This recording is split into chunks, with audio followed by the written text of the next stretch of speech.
എന്റെ പൊന്നു മോള് വാ, ഞാനൊരു കാര്യം കാണിച്ചു തരാം. വാ.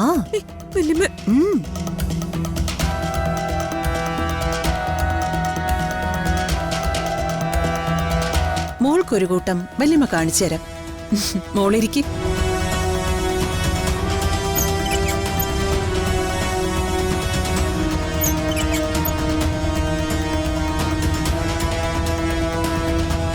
ഇത് ഓർമ്മകളുടെ ഒരു പുസ്തകം. ഇതൊരു ആൽബം അല്ലേ? ആൽബം ഉണ്ടാക്കി സൂക്ഷിക്കുന്ന എന്തിനാ? ഓർക്കാനും കാണാനുമാ. പഴയതെല്ലാം ഓർക്കാൻ.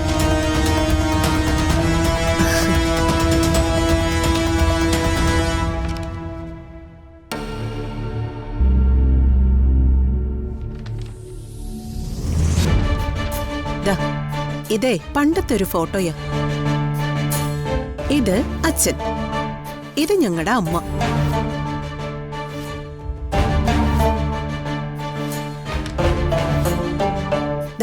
ഇത് ഞങ്ങൾ 3 പേരും. രാമേട്ടൻ, ഞാൻ, പിന്നെ നിന്റെ അമ്മ മാധുരിയും. എന്ത് സന്തോഷവും സമാധാനവും നിറഞ്ഞതായിരുന്നു ഞങ്ങളുടെ കുടുംബം. തകർത്ത് കളഞ്ഞില്ലേ എല്ലാം ആ ചെമ്പകമംഗലംകാര്.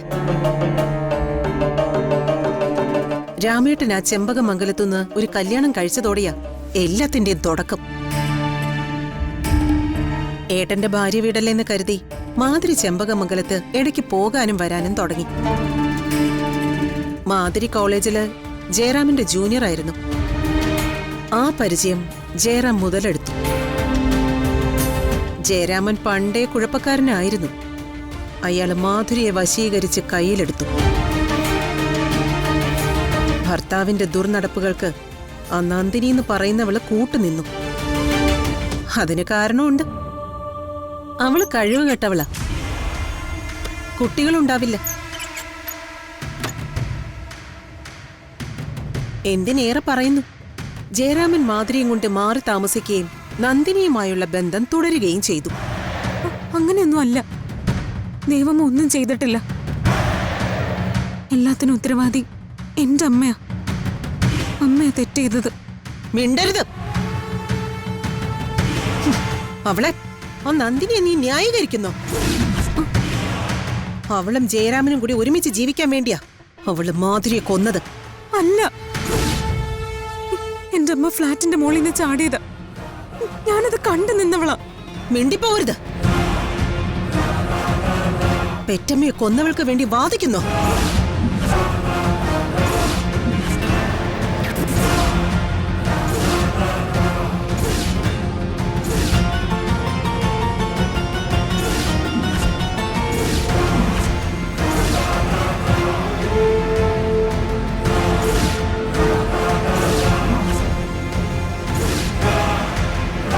മാഡം,